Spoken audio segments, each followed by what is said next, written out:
Jadi maksudnya wanita ini dengan kita meresapi atau mempraktekkan Al-Quran dan kehidupan sehari, nanti kita punya harapan yang tinggi, ya, sampai ke langit.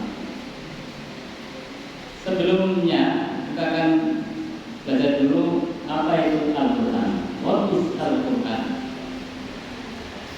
Al-Quran berasal dari isim masdar qara'a yaqra'u Qur'ana.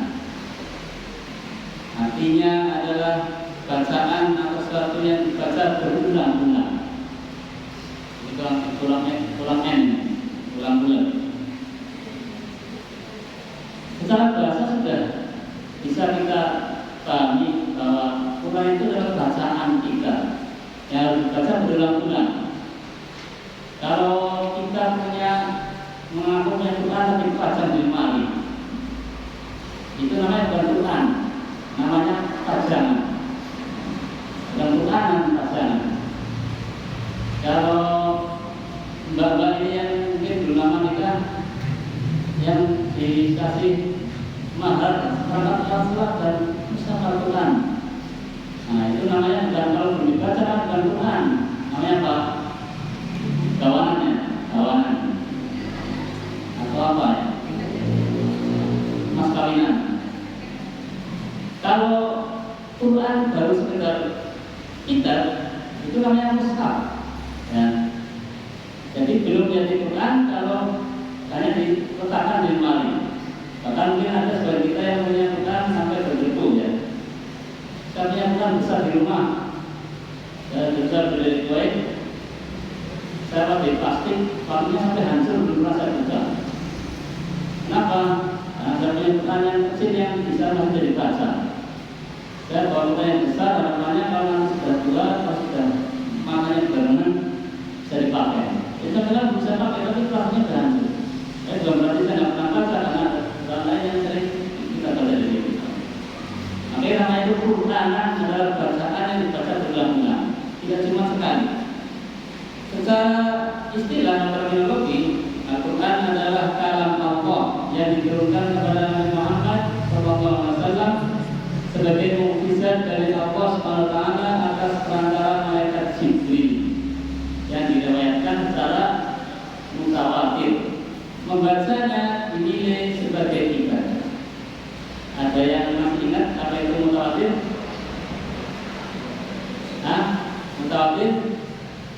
Mutawatir adalah derajat riwayat hadis yang paling tinggi. Satu hadis atau satu Rasulullah yang disampaikan oleh banyak orang ke banyak orang. Maka Quran ini kembali kita baca salah satu daripada 10 riwayat bacaan Quran yang diriwayatkan secara mutawatir. Jadi ketika Rasulullah membacakan ayat Quran, maka sahabatnya dengar banyak. Makanya meriwayatkan banyak, sampai pada tabi'in juga banyak yang meriwayatkan. Hingga diriwayatkan dari banyak orang sehingga tidak mungkin mereka sekongkol untuk bergolong. Itu namanya hadis mutawatir. Tapi sudah sahih tapi kuat sekali. Kalau bawahnya namanya hadis ahad, hadis yang diriwayatkan oleh 1 atau 2 atau 3 orang. Hadis ahad. Tapi kalau mutawatir banyak, lebih dari 3. Maka Quran adalah kalam Allah, kita harus percaya itu, ya. Zaman dulu, ya, ada yang mengatakan bahwa Quran adalah makhluk Allah. Ini sempat ditentang oleh Indonesia dan sampai dulu di penjara. Tapi sampai sekarang kita tetap meyakini bahwa Quran adalah kalam Allah, bukan makhluk, ya. Tapi kalam Allah. Diturunkan kepada Muhammad melalui malaikat Jibril. Malaikat Jibril sudah menyampaikan langsung pada Nabi Muhammad SAW. Artinya disampaikan secara bertahap. Ya, beberapa ayat disampaikan, Rasulullah menerimanya, dihafalkan, kemudian disampaikan kepada para sahabat. Kemudian membacanya dinilai sebagai ibadah. Jadi membaca Quran, entah itu tahu artinya atau tidak, tetap nilainya ibadah.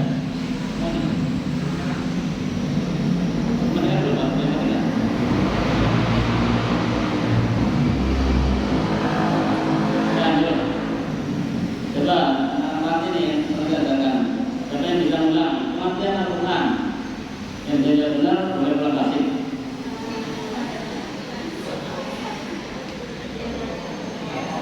Tahun berapa? Orang-orang begini. Laki-laki, putra. Baru nyampe baru. Nuri, ayo. Salam Allah. Yang Muhammad. Terus, ketiga. Ya, terus ada Jibril. Khawatir membacanya, terus. Lanjut. Apa itu pembicara Al-Quran? Ngobrol nggak sih? Ngobrol nggak sih? Boleh. Ulang minum kesini lagi ya. Nah, ini ulang di sini ya, ngapain ulang? Kamu bisa Al-Quran. Ya, kita harus yakin bahwa Quran adalah satu mukjizat yang Allah berikan kepada Nabi Muhammad SAW. Setiap nabi-nabi mempunyai mukjizat tersendiri sesuai dengan kondisi kaumnya. Kenapa mukjizatnya Nabi Musa berupa tongkat berubah menjadi ular? Karena saat itu persingkiran sangat malam. Bahkan penasihat raja pun seorang penyihir. Sekarang penasihat raja seorang politikus tentunya. Kalau dulu ya penasihat raja seorang penyihir. Makanya waktu itu Musa diberikan mukjizat berupa tongkat yang bisa berubah menjadi ular yang bisa mengalahkan tukang sihir. Kenapa Nabi Musa mukjizatnya berupa bisa menghidupkan orang mati, bisa menyembuhkan penyakit yang tidak disembuhkan oleh orang lain, bisa menyembuhkan orang buta, oleh penyakit kulit yang sudah tidak disembuhkan.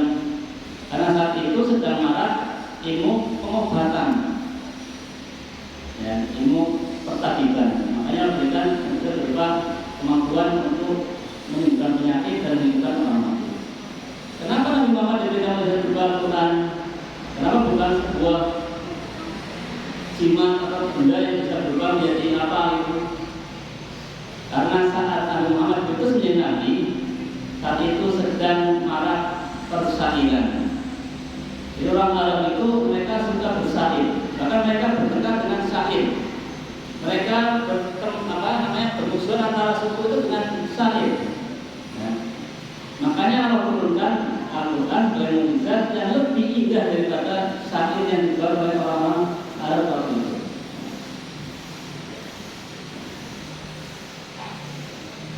Sesuatu disebut mukjizat memiliki 3 ciri utama. Yang pertama, suatu kelebihan yang luar biasa yang diberikan oleh Allah kepada seorang nabi atau rasul. Jadi mukjizat yang pertama adalah suatu kelebihan yang luar biasa yang diberikan oleh Allah kepada seorang nabi atau rasul. Yang kedua, sesuatu itu berlainan dan bertentangan dengan kebiasaan atau hukum alam. Quran beda nggak dengan hukum alam saat itu? Beda banget. Bayangkan Nabi Muhammad tidak pernah sekolah, buta huruf, tidak bisa baca, tidak tulis. Kok bisa menerima kalimat-kalimat Al-Quran yang begitu indah dan bermakna? Secara alami, orang yang tidak bisa baca tulis tidak bisa menerima Quran. Tapi karena ini mukjizat dan Rasulullah dipilih untuk menjadi penerima wahyu, maka Allah mampukan Rasulullah untuk menerima. Yang ketiga, sesuatu itu tidak mampu ditandingi atau disaingi oleh siapapun. Tidak bisa ditandingi oleh keindahan syair Arab. Bahkan zaman itu ya, beberapa orang mencoba untuk membuat tandingan. Ya, Musailimah Al-Kadzdzab ketika turun Al-Quran yang masa-masa juga Nabi terdapat wahyu. Lalunya apa?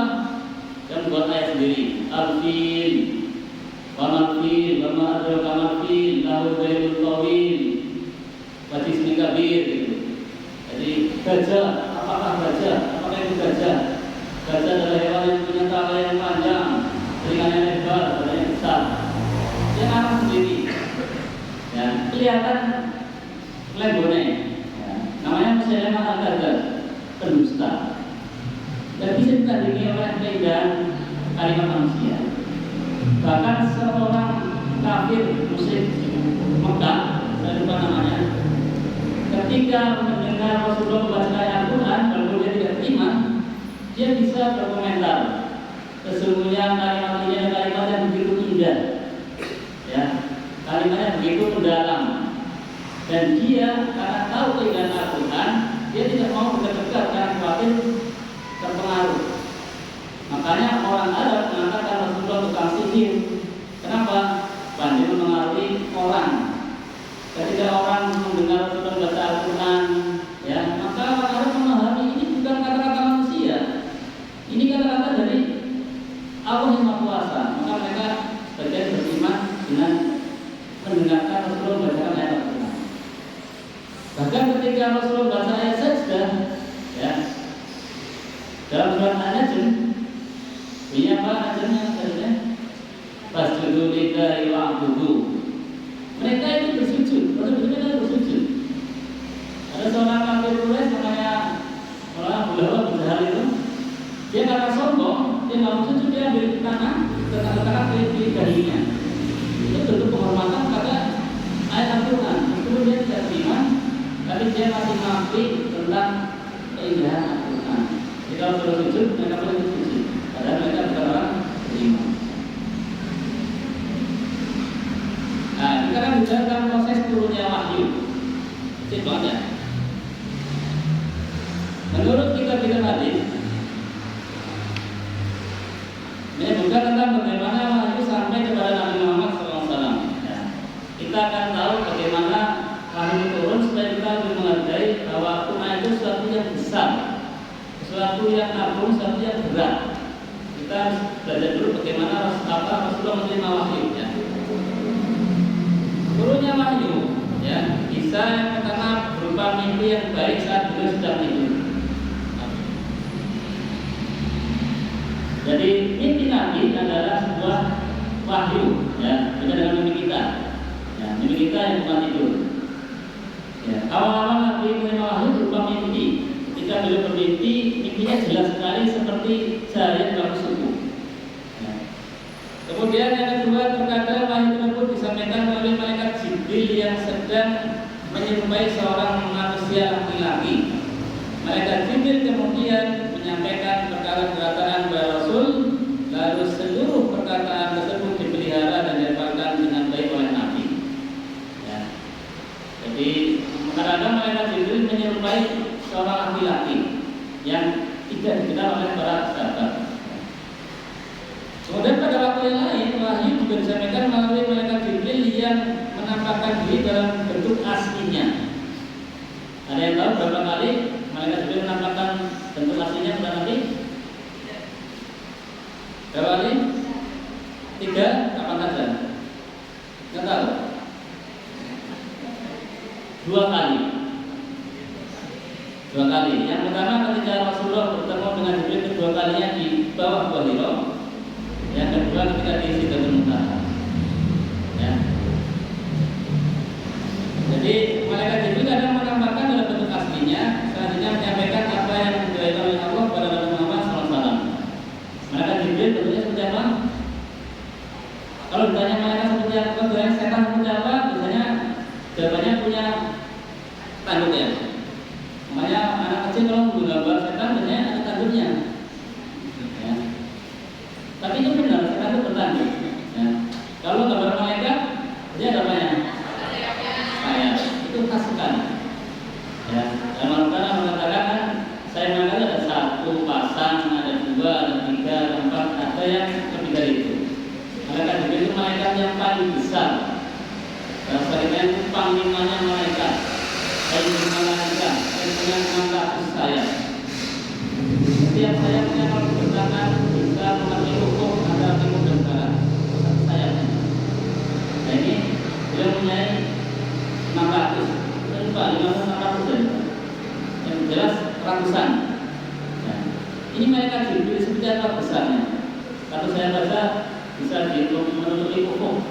Nah, apalagi ini ratusan sayap. Makanya ketika Rasulullah terima wahyu pertama kali kan dalam bentuk laki-laki yang tidak dikenal. Kemudian yang kedua kalinya Rasulullah beratnya ketemu lagi sampai 4 hari berfitri, beliau turun dari Gua Hira sehingga sampai di bawah beliau mendengar ada yang memanggil dari atas. Beliau tengok kanan kiri dan orang siapa yang manggil, depan nggak ada, belakang nggak ada. Jadi Rasulullah itu sudah berharap-harap cemas, ingin ketemu lagi tapi meneliti gitu. Karena apa ya, cara bahasa apa ya? Padahal kitabnya. Tapi Nabi ini karena pertama kali ketemu juga takut. Tapi ketika dia diberitahu oleh Warqa bin Nawfal bahwa yang seperti itu adalah malaikat yang datang pada Nabi Musa, maka orang yang ketemu dengan Nabi seperti itu nanti akan menjadi Nabi dan pasti akan muslim. Maka Nabi Muhammad ketika itu berangkat lagi ke Gua Hira, kemudian beliau berharap ingin ketemu lagi karena tahu itu malaikat. Tapi ketika turun dari Gua Hira untuk pulang ke rumah di pagi hari Idul Fitri, beliau ketemu lagi sudah masih takut. Beliau melihat kanan kiri tidak ada yang nampak, melihat ke atas ternyata kata Jibril sedang di atas. Rasulullah ketakutan sampai terjerembab. Lari terjadi sampai terjebak-jebak barangnya, saking takutnya. Maka beliau pulang ke rumah, ketakutan sampai diselimuti oleh istrinya. Ini salah satu cara turunnya wahyu, ini asli. Kalau Gua Hira itu bukan asli. Ya. Bayangkan kalau di Gua Hira itu kalau kita ya, Rasulullah kan awalnya kan ketika mulai jadi nabi kan awalnya karena beliau sering mimpi yang baik, kemudian beliau mulai memikirkan kaumnya. Kemudian beliau mulai suka menyendiri di Gua Hira, ya. Sampai akhirnya beliau setiap Ramadan beliau menjadi di Gua Hira. Kalau sekarang kan kita di masjid dan itikaf. Zaman Nabi dulu menyepi di Gua Hira. Ya. Nanti kalau dia bekalnya habis pulang ke rumah, kemudian kembali lagi ke Gua Hira lagi, menjalankan beberapa hari itu. Bekalnya tidak setiap hari ngambil karena zaman dulu kan pakai rumah air untuk ini. Sekarang kan pakai makanan yang harus diganti. Kemudian bertemulah dengan malaikat Jibril pertama kali. Didekap Nabi Muhammad. Didekap oleh makhluk yang tidak dikenal. Didekap sampai beliau merasa sesak dan dilepas. Dikatakan Iqra, bacalah. Betul dia menjawab, mana Nabi, saya bukan seorang pembaca. Artinya saya buta huruf, tidak baca. Kemudian didekap lagi. Dilepas lagi, Iqra, mana Nabi, ya. Dilepas lagi, didekat lagi yang ketiga. Kemudian baru Iqra bismi rabbikal ladzi khalaq, khalaqal insana min 'alaq, Iqra rabbukal akram, alladzi 'allama bil qalam, 'allamal insana ma lam ya'lam. 5 ayat dalam surat Al-Alaq yang mengawali turunnya wahyu yang merupakan ayat kenabian. Ya. Bayangkan kalau kita yang bertemu, ya seperti apa? Maka hanya seorang manusia yang kuat yang bisa menerima wahyu Allah. Ya, kita aja lihat putih aja dari jauh udah ketakutan, ya nggak? Coba kalian nih ketemu di pojokan sana ada putih-putih, pikiran pojokan ya, kayak itu berbeda. Ya, ini kan memang di dalam gua yang tinggi. Ya, kalau ingin tahu gua itu nih, di gua ini.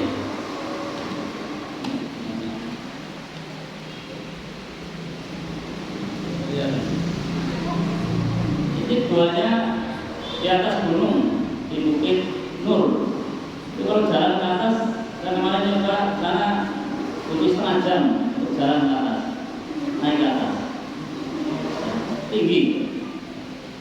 Beliau berada di gua itu malam-malam ketemu dengan makhluk yang besar, ya, yang tidak dikenal, gelap. Kemudian dipaksa untuk membaca.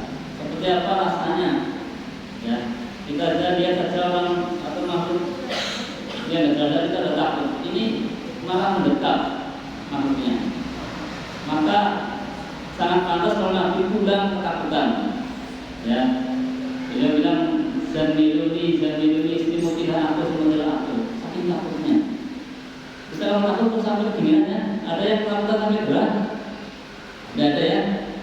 Itu kan sudah menjadi naruh ya kan saya dokter itu. Kenapa kalau takut kok kedinginan? Ya kalau marah panas berat ya. Kalau takut kedinginan. Makanya harus kita diselimuti. Makanya ayat yang pertama, ayat 5 pertama yang menjadi tanda kenabian beliau. Kemudian yang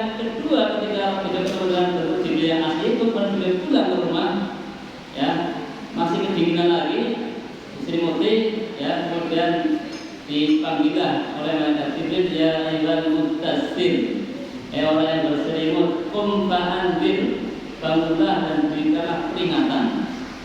Maka sejak itu Rasulullah mengatakan la rohata ba'dal yaum, tidak ada lagi istirahat setelah ini, karena sudah turun perintah dari Allah untuk menyeru. Maka ayat ini merupakan ayat rasulan.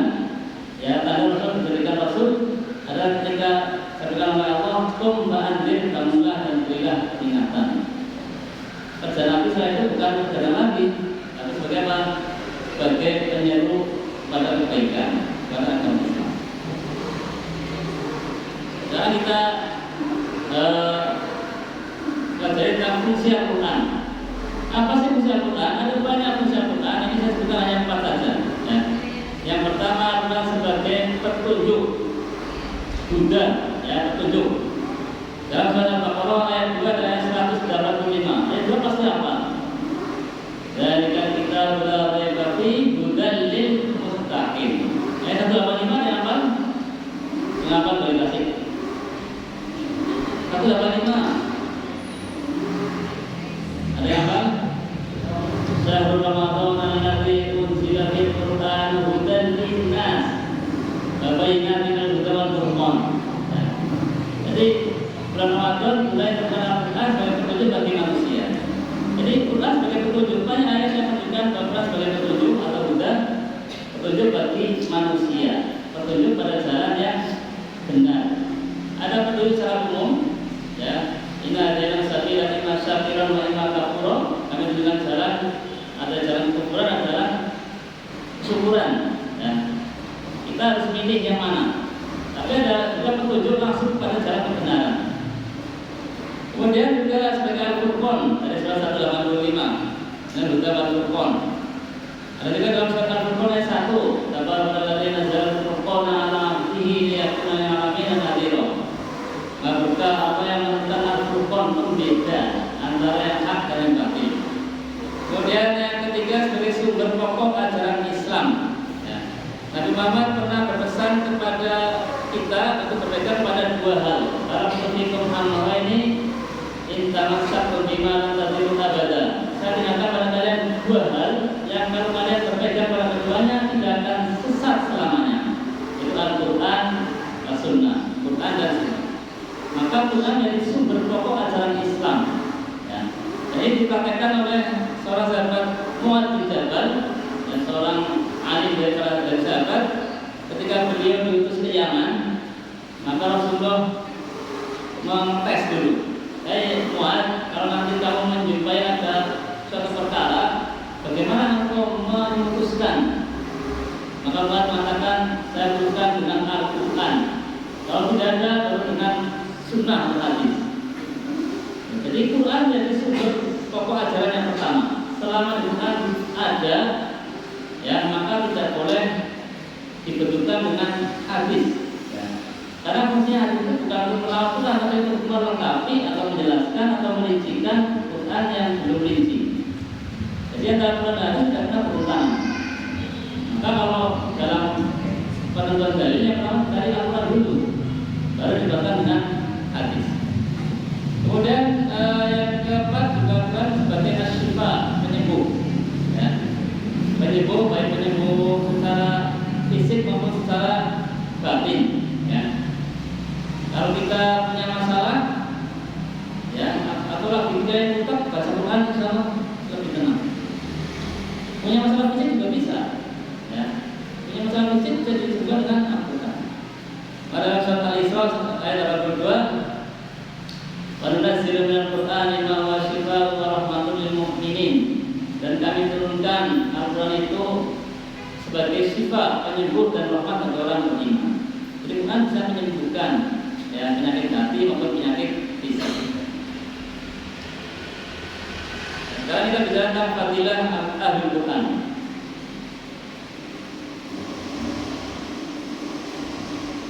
Kita telah mengetahui bahwa Quran adalah sesuatu yang sangat istimewa, ya, dan kita harus yakin itu.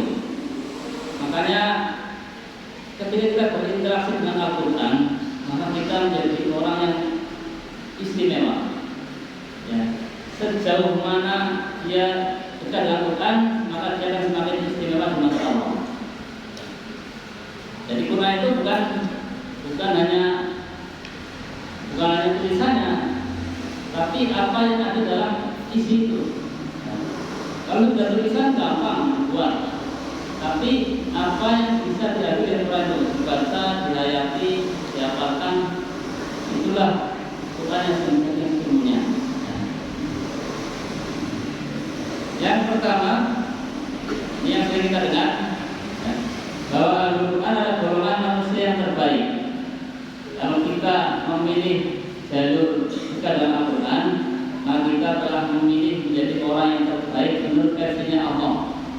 Karena Rasulullah mengatakan, "Khairukum man ta'allama al-Qur'ana wa 'allama."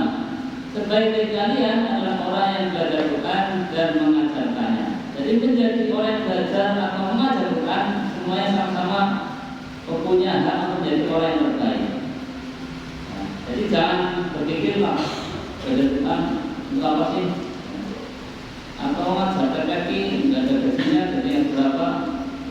Ya, ini kerja yang lain. Padahal itu sesuatu yang sangat istimewa di mata Allah. Ya, karena kita telah melestarikan makhluk Allah. Saya dari dulu tidak ada yang mengajarkan kepada kita. Kita ini sekarang juga berulang Quran, ya kan? Ya, kalau saya dulu kecil dulu bacanya turunan di masjid atau musola. Tahu turunan nggak? Tahu ya? Karena kita semua di kota ini turunan itu namanya turunan. Belajar baca Quran dengan turunan. Itu kalau nggak ada yang ngajari, nggak bisa baca, nggak bisa. Karena saya dulu sampai nangis dari zaman bapak saya. Kalau nggak bisa di malam-malam sampai nangis. Bacanya pakai teplok nggak? Sendir. Kalau kita selesai belajar, ini pada hitam. Karena pakai teplok. Dan kita sekarang baru merasakan. Dulu kita dibentak-bentak nangis. Ya, kan nggak ada yang nangis ya. Karena ada nangis itu kan dari nggak apa-apa nangis. Nanti kita baru sadar bahwa itu adalah suatu proses yang terbaik bagi kita. Kalau kita dulu tidak dididik oleh guru kita tidak akan bisa seperti sekarang. Ya. Jadi kita harus bersyukur bukan ada yang diciptakan dari kita. Kemudian yang kedua, Al-Quran diprioritaskan menjadi imam sholat. Ya. Ini satu keistimewaan sendiri bagi Al-Quran. Ya. Karena ketika kita menjadi orang yang menghafal Quran, maka kita pun akan diprioritaskan ketika ada sholat jamaah. Ya. Dulu zaman sahabat ada seorang sahabat yang umurnya masih 7 tahun, ya masih kecil tapi sudah mumayyiz. Ya. Ketika itu tidak ada orang lain yang hafalnya lebih baik daripada dia, maka orang-orang sepakat dia dimasukkan jadi imam. Walaupun masih kecil tapi sudah mumayyiz. Itu di tahun dulu dengan sekarang ini beda. Ya. Dulu lebih dewasa dari sekarang masih kanak-kanak. Tapi itulah karena tidak ada yang lebih banyak hafal Qurannya, maka dia yang jadi imam. Karena Rasulullah mengatakan ya ummul qaumu aqra'uhum li kitabillah. Hendaklah yang jadi imam sholat adalah orang yang paling banyak hafalan Al-Qur'annya. Fa in kanu fil qira'ati sawa fa'lanhum bis sunnah. Jika hafalan Qur'annya sama, maka yang paling paham tentang sunnah, tentang hadis. Maka walaupun masih muda, kalau hafalan yang banyak, itu dikasihkan menjadi imam. Tidak harus orang tua. Ya. Karena pada di kampus saya itu, ya, sholat, semuanya berdua, bacanya sudah jelas, masih jadi imam, tidak terdiri. Karena yang mampu ada sampai ragu. Saya punya teman juga cerita itu. Makanya baca apakahnya sudah jelas tajwidnya, tidak ragu suratnya. Hanya dia mau sholat atau ragu, sholat apa enggak? Kan jadi gitu. Padahal baca doa itu ada aturannya, harus sesuai hukum tajwid. Makanya kita kalau baca Quran, kita berarti sudah menjadi orang yang terbaik, ya, akan diprioritaskan di dunia ketika ada sholat jamaah. Tapi bukan berarti kalau kita pasar kayak kita makan jadi imam, enggak. Kalau kita jadi tamu satu masjid, ya biarkan kita rumah jadi imam. Tapi kalau tidak ada yang mau atau kita ditunjuk, kita kita harus mau kalau kita memang punya hafalan Al-Quran. Kemudian Al-Quran adalah pemberi semangat bagi pembacanya. Quran memberikan semangat bagi kita. Tahu semangat? Semangat itu apa? Ya. Pertolongan atas perantara yang akan meningkatkan pertolongan kepada Allah di hari kiamat. Semangat ya. Banyak pemberi semangat untuk kita, para nabi, malaikat, orang-orang soleh, termasuk puasa, ya, termasuk juga Al-Quran. Qurannya kan menjadi semangat untuk kita besok. Sejauh mana kita perintah dengan Al-Quran, maka sejauh itu pula Quran akan menjadi semangat untuk kita. Ya. Rasulullah mengatakan, "Iqra'ul Quran fa innahu ya'ti yaumil qiyamati syafi'an li ashabi." Bacalah oleh kalian Al-Quran, karena Quran akan datang pada kiamat sebagai pemberi syafaat bagi pembacanya. Nanti Quran akan membela kita. Ya.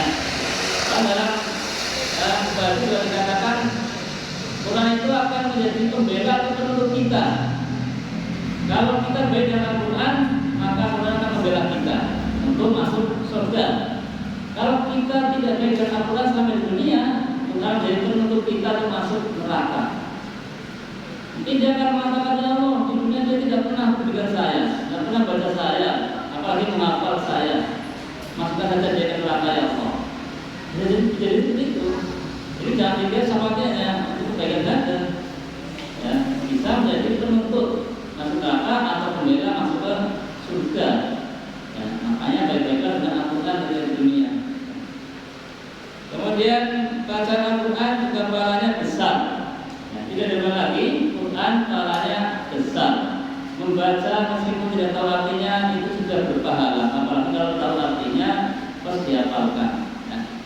Dan hadis man qara'a harfan min kitabillah, barang siapa yang membaca satu huruf dari Al-Quran, falahu bihi hasanah, maka dia mendapatkan satu pahala kebaikan. Wal hasanatu bi asyri amsalihha, satu kebaikan akan dilipat dalam jadi 10 kali lipatnya.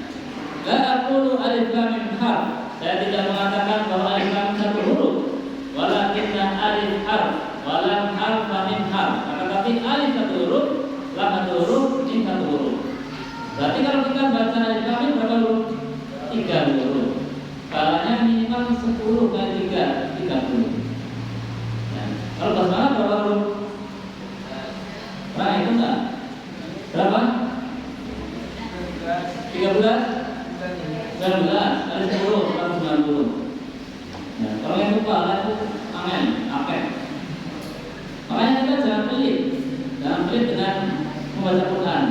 Baca Quran saya sampaikan selama Ramadan ini minimal 1 hari dan juz.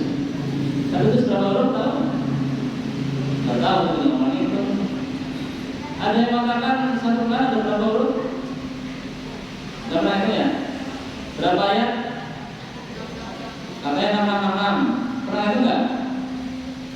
Kayaknya enggak, Pak. Jadi 6 itulah kebanyakan. Lanjut. Ya. Al-Quran adalah manusia yang pantas kita iri kepadanya. Kalau ada orang yang Qurannya bagus, apalagi banyak, bacanya tartil, soalnya bagus, kita pantas iri. Padahal iri itu adalah sifat yang tercela, tapi kita boleh iri kepada kebaikan. Ya, bukan dengki ya. Kalau boleh iri dengan dengki, kalau iri dengan kebaikan, ini hanya kita ingin seperti dia. Jadi kalau kita akan iri tambah dengan dengki, kita ingin seperti dia, tapi ingin dia tidak seperti itu lagi, atau ingin dia lebih jaya dari kita. Dia namanya iri dengki. Kalau kita hanya iri saja, boleh. Ya. Karena mengatakan la hasada illa fis natain, tidak boleh iri kecuali dalam 2, kepada 2 golongan. Satunya adalah rajulun ata'al Quran fa huwa yaqumu bi ana-al-laili wa ana-an-nahar. Orang yang Allah berikan kemampuan ilmu Al-Quran, kemudian dia membacanya siang dan malam. Kita harus iri. Ya, jangan iri kepada orang itu. Orang yang pandai Quran, kemudian lagi membaca siang dan malam. Itu iri yang dibutuhkan. Bukan iri kepada orang yang punya motor bagus, punya pakaian bagus, sepatunya menyebar, bukan itu. Ini iri yang tingginya, tinggi ukrowi yang tinggi. Kalau iri berarti kita ingin niru, ya bukan berarti kita tapi tidak niru. Kita ingin niru dia.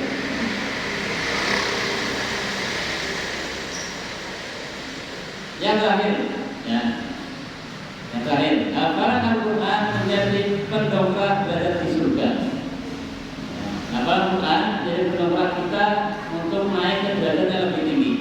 Dalam hadis Abu Dawud dan Tirmidzi, ya Rasulullah mengatakan yuqalu li shahibil Quran, akan dikatakan pada ahli Quran, iqra, bacalah, wartaqi, dan naiklah, warattil, dan bacalah dengan tartil, karena kunta turattil fid dunya, sebagaimana kau baca dengan tartil di dunia.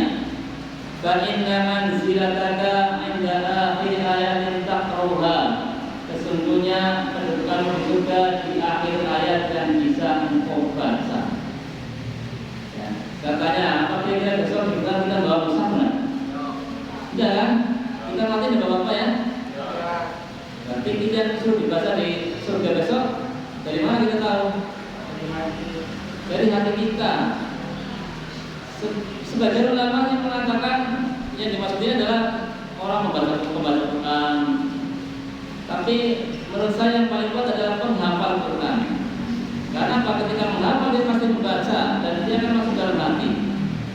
Tapi kalau orang menghafal kemudian dilupakan, jadi dihafal sampai dia mati masih dalam hatinya ada Quran itu. Dengan ketika sampai ke surga ditanyakan, ayo baca coba, kita sama Allah. Oh ya bisa naik lagi, bisa naik lagi, nanya terus. Semakin banyak ayat yang bisa dibaca, maka akan makin tinggi. Maka jangan sepelekan menghafal Quran. Meskipun kita belum tahu mananya, karena ada orang yang mengatakan menghafal Quran menurut zamanlah orang di mananya. Itu nanti butuh proses. Umur untuk remaja ini cocoknya ya menghafal dulu. Apalagi umur SMP, SD, SMP, SMA, hafal dulu. Kalau udah hafal, kapan-kapan dari dewasa belajar untuk menggali maknanya, ya, atau kita masih amalkan. Ya kalau ingin sempurna, seperti zaman sahabat, mereka kalau membaca Quran itu 10 ayat, dibaca, dipahami maknanya, dihafalkan, diamalkan, baru ganti lagi. Karena kalau menurut kayak gini, dulu diamalkan lama nggak? Lama. Ya, menurut saya tentunya untuk anak-anak itu ya amalkan dulu, nanti maknanya belakang. Ini saya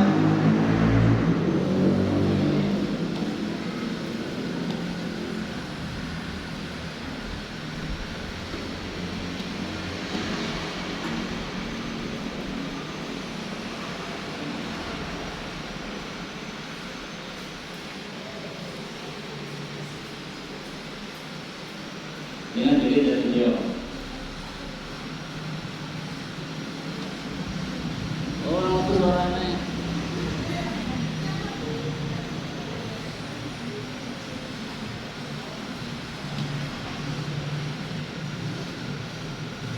Foto ya.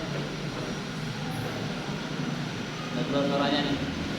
Ini seorang anak Palestina yang tangannya terluka. Ini kena ledakan dalam ini. Dia sedang dibersihkan lukanya. Ini kalau kalian ini ya, tadi misalkan ini dibersihkan ini kira-kira suaranya apa? Nangis ya. Aduh gitu ya. Ini keluarnya apa? Ayat Quran. Dia sedang menghafal. Tapi dibersihkan lukanya dia sedang menghafal Quran. Jadi Quran sudah menjadi temannya.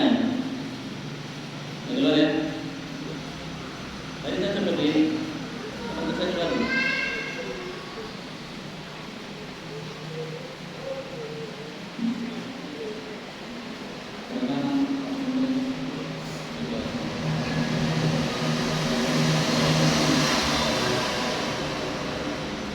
Ya, ini sedang menghafal Quran sampai selesai di Quran masih menghafal Quran. Ya, sudah pakai megang hati udah hafal dia. Banyak kisah anak di Palestina itu ketika sudah mereka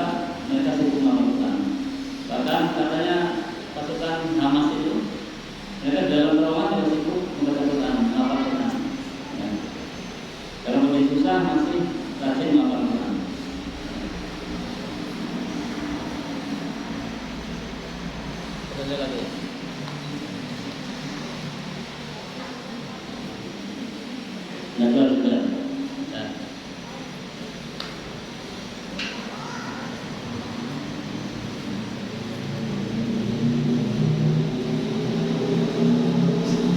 Ya. Sudah selesai. Ya, terima kasih. Ini anak kalau saya sudah bertanya. Ya, itu yang bisa kami sampaikan. Ini makanya terus banyak dari menyiapkannya sesore tapi kemarin belum sempat. Ya. Mohon maaf kalau banyak kekurangan. Ya, barangkali ini sedikit yang bisa kami sampaikan memenuhi tema dari panitia membumikan Al-Quran dan melahirkan harapan. Artinya apa? Dengan kita meresapi bergaul sudah berinteraksi dengan Al-Quran, kemudian kita punya harapan yang tinggi, ya.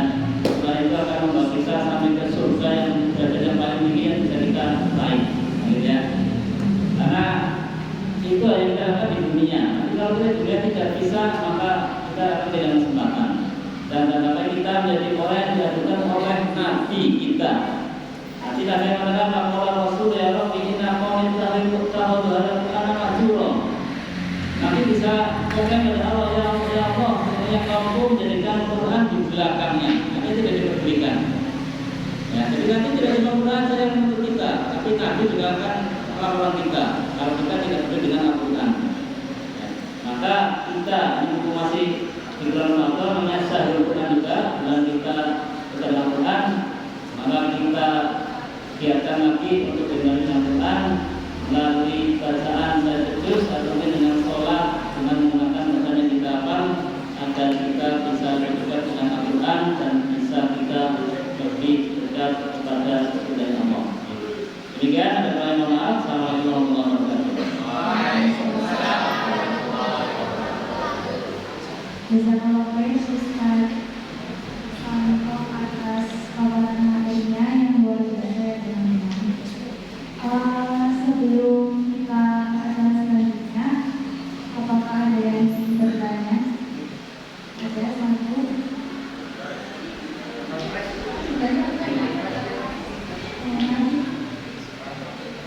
Ada yang mau tanya?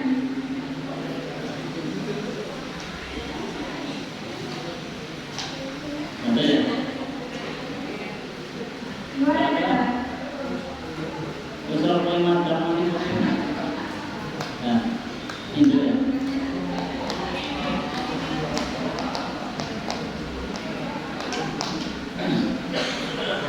Oke.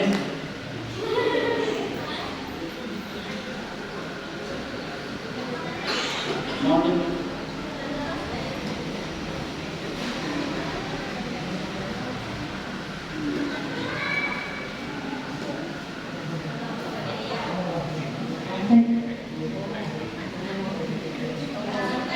Ini ada yang bisa apa bis? kita boleh ini ada dua golongan. Kalau misalnya ini ada yang punya, kita juga boleh ini karena kita juga boleh ini kan di Al-Quran. Nah kalau misalnya ini ada orang yang punya bakat banyak, kalau ini sama orang yang ilmunya kita kan cuma ilmu kita dari Al-Quran. Tadi hadisnya kan hanya harus potong. Ya. Tidak boleh ini kecuali kepada dua orang. Yang pertama orang yang tidak Al-Quran, ya, yang baca siang dan malam. Yang kedua adalah orang yang Allah berikan harta yang diinfakkan siang dan malam. Jadi kita boleh ini pada orang yang kaya, yang suka bersedekah. Boleh ini pada orang yang paling Quran, yang rajin baca Quran. Dan itu tidak boleh. Ya. Ini pada orang ini. Jadi apa ini berapa? Orang yang punya makan banyak, bakat banyak, bakat macam-macam, makan banyak mana? Ya, pokoknya selain dua ini, maka irinya iri bisa menjadi iri yang tercela. Ya, karena mungkin nanti biasanya orang kalau irinya di luar dua ini, biasanya irinya dia ingin orang lain itu lebih rendah dari kita. Dan ingin seperti dia, tapi saya tidak ingin seperti itu lagi. atau dia ingin dia lebih jelek dari saya. Saya kayak itu. Ini sifatnya duniawi. Kalau ini kan sifatnya ukhrawi. Itu ya guys. Yang lain apa dong? Jumlah bukan maya.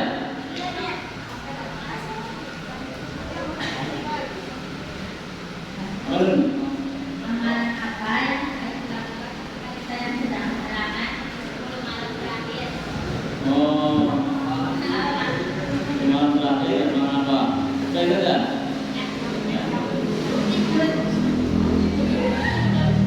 Ya, wanita yang berhalangan tidak boleh itikaf, ya, tidak boleh sholat, tidak boleh baca Quran. Selain itu boleh, jalan hafalan boleh, berdoa boleh. Ya, doanya kan tidak harus sekolah suci tadi. Allahumma innaka afuwwun tuhibbul afwa fa'fu itu bebas. Ya, mau orang suci atau tidak suci tetap boleh. Jadi dalam kesempatan orang terakhir. Jangan berada di masjid tikar, kamu di rumah, di kamar ada waktu untuk bangun untuk zikir. Zikir bebas boleh. Ya, subhanallah, alhamdulillah, ya Allah, Akbar, apa saja bilang. Semuanya boleh. Yang tidak boleh kan sholat. Jika karena yang dimasjidkan harus suci, ya, baca Quran, harus tidak boleh. Jadi yang lain boleh, ya. Yang lain apa? Bagaimana cara membuat waktu antara dunia sama hafalan?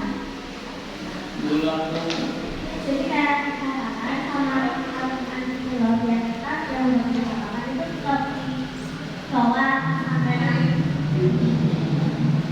ya. Caranya kamu bagi sendiri lah. Baru punya jadwal pagi sekolah sampai sore, nanti sore istirahat, maghrib bisa ngaji, hafalan, malam belajar, pagi itu harus punya waktu yang baik. Ya, saya tahu nih Sabtu ini sampai sore sekolahnya. Tapi kan tidak mungkin di sekolah di pelajaran namanya Quran. Harus cari waktu sendiri. Jadi nggak bisa tentukan jam berapa, kan tergantung masing-masing. Gimana Rui? Karena kalau kita udah berusaha, tapi tetap ada kayak futurnya gitu. Ya, foto itu harus dilawan. Ya, foto kan berarti sikap malas itu harus dilawan. Kita sama Allah ini dari sifat malas. Ya, semangat. Katanya amasan. Semangat. Ya. Yang lain ada ya? Ya, untuk teman-teman gemas yang putri di atas. Nanti kalau untuk menyimpan barang dari kamar yang ada di sebelah utara itu. Iya, ada kamar itu, kamar yang baru, belum ada isinya, bisa menaruh barang-barang. Yang anak panti bisa di yang selatan. Untuk menyimpan barang dan tidur. Ya, menyimpan barang boleh. Menyimpan barang misalkan selesai baru tidur, alasnya digulung, ilmunya di sana, boleh kaki. Yang mudah dari sini. Ini barang boleh.